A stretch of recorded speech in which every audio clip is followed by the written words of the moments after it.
welcome you. Let's get straight to it.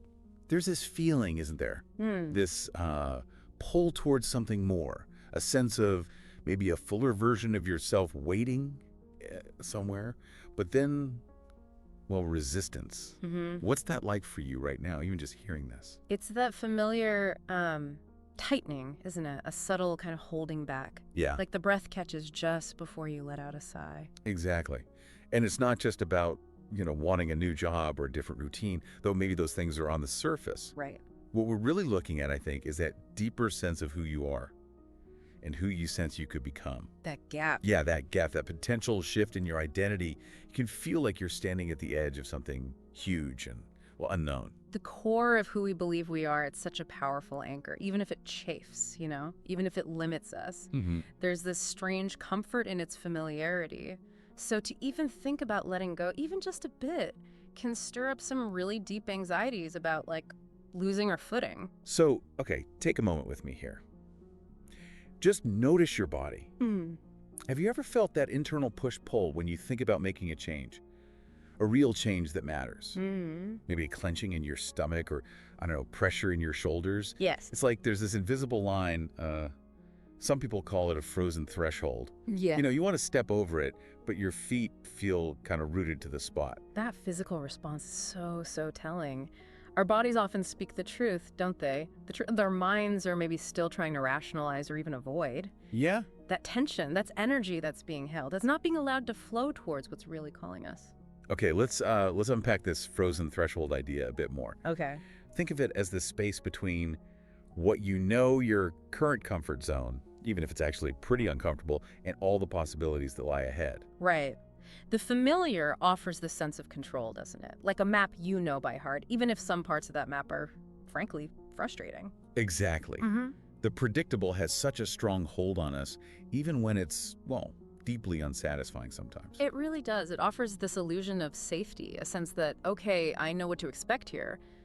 The unknown, on the other hand, just feels boundless and potentially threatening. And here's a key thing, I think. Hmm. Staying in that apparently safe zone, it can actually create more discomfort in the long run. Mm-hmm. That resistance to growth, that inner conflict, it can show up in really surprising ways like chronic fatigue or those headaches that just won't quit, aches and pains that, Yeah. Seem to have no clear cause. Your body keeps score. It really does. It Yeah. keeps score of what your soul is actually longing for. The body is just an incredible messenger. When we consistently ignore our inner voice, our yearnings for something more authentic, that unresolved tension has to find an outlet somehow. It's like a form of internal resistance made physical. Picture this.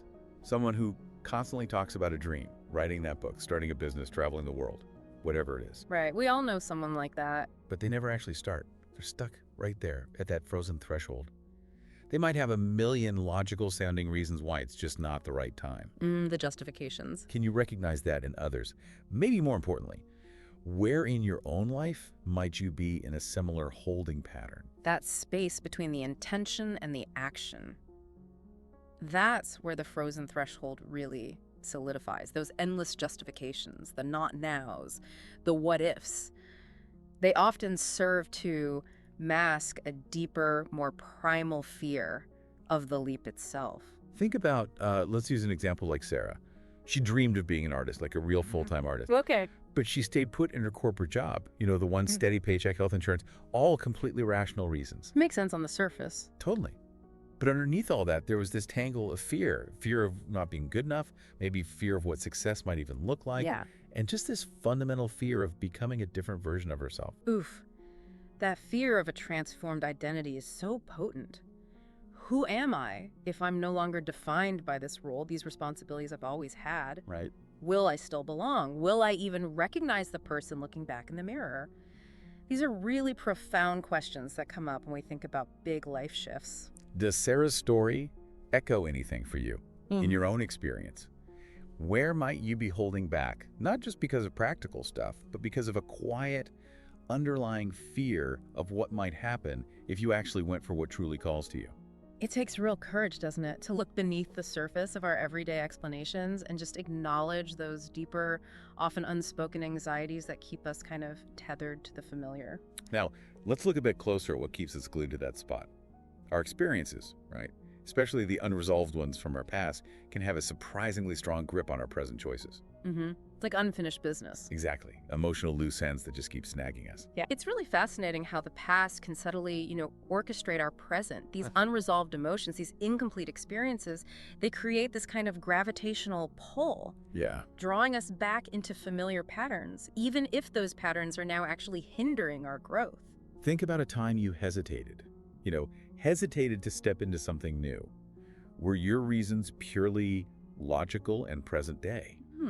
Or was there maybe a faint echo of something older, a feeling that kind of pulled you back towards what you knew? That instinctual resistance can feel almost primal sometimes. Yeah. It's the voice of past experiences, often trying to protect us based on old data, Yeah. Even when that data isn't really relevant anymore to our current situation. Imagine someone who was, say, criticized really harshly for speaking their mind when they were a kid. Okay. Years later, they might find themselves avoiding leadership roles, even if they genuinely want them and have the skills.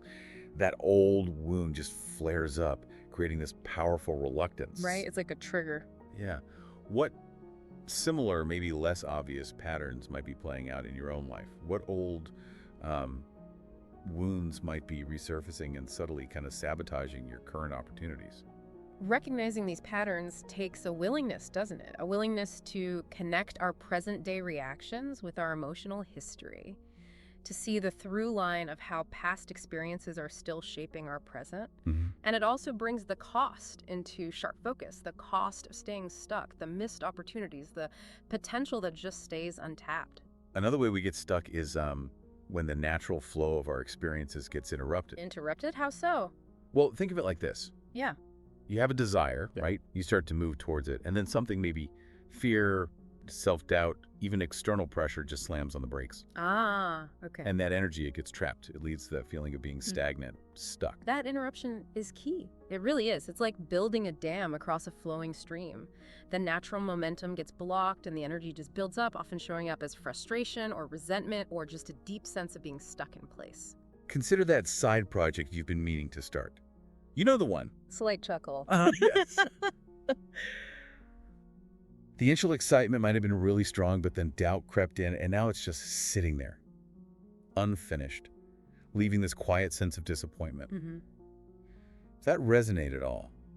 Have you ever had a dream or a goal that felt like it just couldn't gain any traction? That stagnation can be incredibly draining. It really chips away at our sense of agency, our belief in our own ability to shape our lives and, bring our inner visions into reality. And then there's just plain resistance itself. Procrastination, perfectionism, that little voice of self-sabotage. Yes. The familiar friends. Right. It often feels like a protector, doesn't it? Yeah. Trying to shield us from potential pain or failure. But ironically, it can become the very thing that holds us captive. Resistance is such a fascinating paradox. It arises from this deep-seated desire to keep us safe, but in its efforts, it often prevents us from experiencing the very growth and fulfillment we instinctively crave. So, okay, how do we begin to loosen that grip?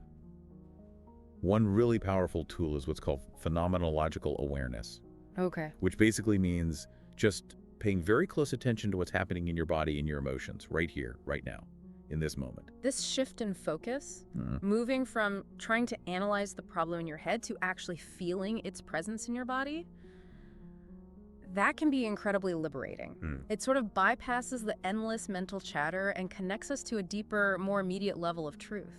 Notice right now, just as you're listening, where might you be holding tension? Is your jaw clenched? Are your shoulders tight? Is there a little fluttering in your stomach? By tuning into these physical sensations, you create a little bit of space between yourself and those automatic reactions that keep locked in those patterns of resistance. That awareness allows us to just observe the resistance, maybe without judgment, to see it as like a collection of sensations rather than some insurmountable wall. Right, It's yeah. really the first step towards understanding its underlying message. Think back to that person struggling with public speaking we mentioned. Yeah. When she shifted her focus from her racing thoughts to the actual sensations, the tightness in her throat, the heaviness in her chest, the fluttering in her stomach, she began to uncover these deeper fears. Fear of being judged, fear of not being good enough. And here's the key part.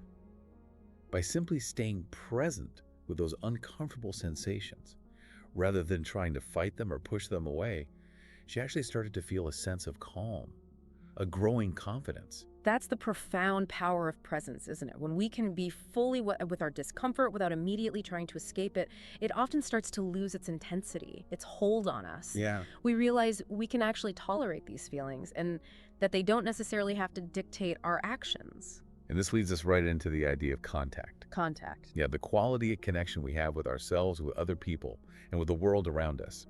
When we avoid discomfort, we actually create breaks in that contact. It leads to this fragmented sense of self. So rebuilding that contact involves staying present with those difficult experiences long enough to truly understand them. Avoidance creates the subtle but really significant disconnect, not just in our external relationships, but crucially within ourselves. Right. We unintentionally shut down parts of our own experience in an attempt to bypass pain. Reestablishing contact means gently bringing those fragmented pieces back into a sense of wholeness by acknowledging and fully experiencing the entire spectrum of our emotions. And that internal coming together, facing our fears head on, questioning the beliefs that limit us, allowing ourselves to actually be vulnerable. That's the real work, isn't it? The work of stepping beyond our comfort zones. It is, but it's so crucial to approach this with a deep sense of self-compassion. Absolutely. It can't be stressed enough. Yeah, this isn't about forcing ourselves or just pushing through with sheer willpower. It's about meeting our resistance with kindness, acknowledging that it exists for a reason, even if that reason is rooted in old patterns that don't serve us anymore. Let's consider projections for a moment. Okay, projections. This happens when we unconsciously attribute our own qualities or feelings onto other people. Like, for example, you might deeply admire someone's boldness and think, wow, I could never be that brave. But what if that very admiration is actually a clue? A clue that bravery already resides within you, just waiting to be acknowledged. It's truly fascinating how what we see so vividly in others, good or bad, often acts as a mirror, reflecting aspects of ourselves that we haven't yet fully recognized or maybe embraced. Our judgments and our admirations can be surprisingly direct pathways to our own hidden potential. So working with these projections involves this gentle process of reclaiming those disowned parts of ourselves. Reclaiming them. Yeah, asking, okay, what is it about this person that really resonates with me? How does it connect with my own longings or maybe my own fears? It takes a dose of humility, I think, and a genuine curiosity about our own inner landscape. It's really an invitation, isn't it? An invitation to explore the hidden territories within ourselves, the potential that lies dormant, simply because we haven't yet identified it or given it permission to emerge. Or finally, let's touch on responsibility, but not in the way we usually think of it, like blame. Right, not blame. In this context, it's more about owning our choices, our feelings, and the impact we have. It's about recognizing where we do have agency and choosing consciously, rather than feeling like we're just at the mercy of external forces. This deep sense of personal agency is absolutely fundamental for breaking free from that frozen threshold. When we embrace responsibility in this way, we reclaim our power to actively shape our lives, even when we're faced with fear and uncertainty. So, okay, we've explored some of the forces that keep us stuck, right? That frozen thread, the echoes of unfinished business, the protective nature of resistance, the subtle workings of projection. Now, how do we actually begin to move forward? How do we build that bridge towards the life we desire without feeling like we're losing ourselves in the process? That bridge that represents the journey itself, doesn't it? The transition from the familiar but maybe limiting present to the unknown but potentially fulfilling future. And the key is doing it while staying grounded in our essential self. Yeah. It's about evolution, not some radical, unrecognizable transformation. And at the heart of building this bridge is that concept we keep coming back to, contact. Yeah, contact again. Being fully present and engaging authentically with our experiences, even when they feel risky or uncomfortable. Because it's in that genuine engagement that our fears, our resistance, that feeling of being stuck can actually begin to dissolve. Authentic contact really is the catalyst for change. It's in that courageous, honest engagement with ourselves and with the world around us that we discover new possibilities and our inherent capacity to navigate uncertainty. There are a few key elements, I think, that help us build this bridge. The first one is taking small steps. Small steps, crucial. Yeah. Think of walking across one of those rope bridges over a canyon you wouldn't sprint, all right? Definitely not. You take one deliberate, careful step at a time. It's about making manageable changes that gently stretch your boundaries without causing them to, snap. That gradual approach allows us to build momentum, and maybe even more importantly, to cultivate self-trust. Each small step forward provides real evidence of our capability and builds a foundation of confidence. So what's one small, almost tiny step you could take today, like right now, towards the version of yourself you long to become? Something so manageable that even if it feels a little bit scary, it won't completely overwhelm you. That immediate, even tiny action disrupts the inertia, doesn't it? The inertia of the frozen threshold. It's a tangible declaration of your willingness to begin moving forward, however tentatively. The second crucial element is self-compassion. Yes, so important. Think of that resistance we talked about not as an enemy, but as a part of you that's trying its best to protect you, perhaps in a misguided way. Right, it's a messenger. Exactly. So instead of judging it harshly, we need to meet it with kindness, with understanding.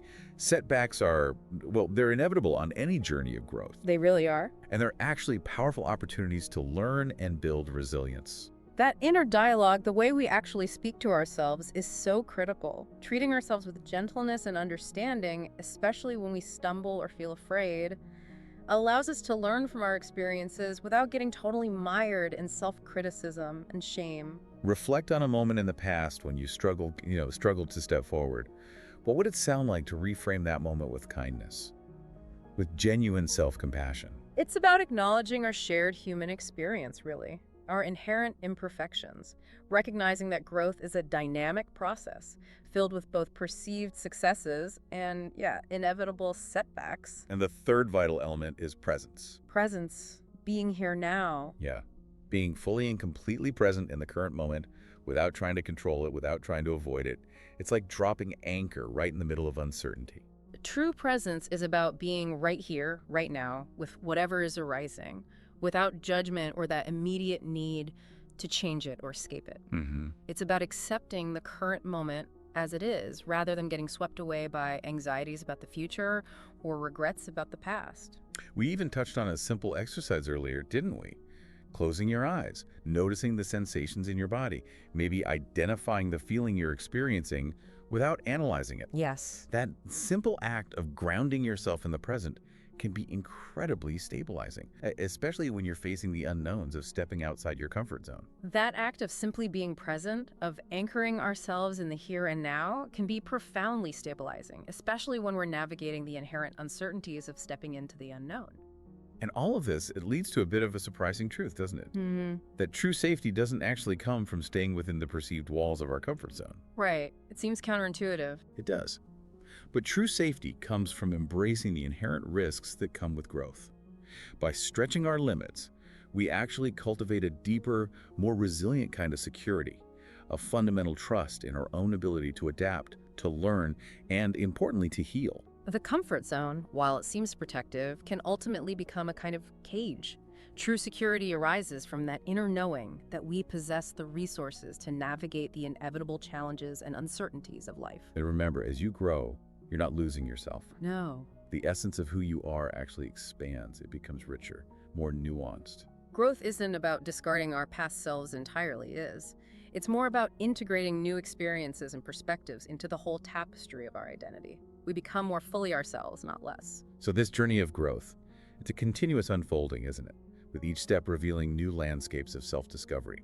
As we kind of come towards the close of this deep dive, what are the key insights that are resonating most deeply with you right now? What questions are maybe still gently bubbling beneath the surface? It's just a powerful reminder, I think, that stepping beyond that frozen threshold isn't some singular one-off event. It's an ongoing dynamic process of exploration, curiosity, and really a deep commitment to knowing ourselves more fully. And the keys along the way seem to be courage, compassion, and that willingness to just be fully present with whatever unfolds. Ultimately, remember this. You are already whole, already complete, and absolutely deserving of the life that truly resonates with your deepest self. All that remains is taking that next small, brave step. That inherent worthiness is the foundation of all growth, isn't it? The longing for something more actually springs from a place of wholeness, not from a sense of fundamental lack. Thank you for being with us on this deep dive into the frozen threshold and the courageous journey of stepping forward authentically. It's been a truly meaningful exploration. Thank you. Right. And now, a final thought to carry with you. How might embracing just a little bit of discomfort today actually expand your sense of who you are capable of becoming tomorrow. Consider that as you continue to explore these ideas and navigate your own unique bridge of becoming.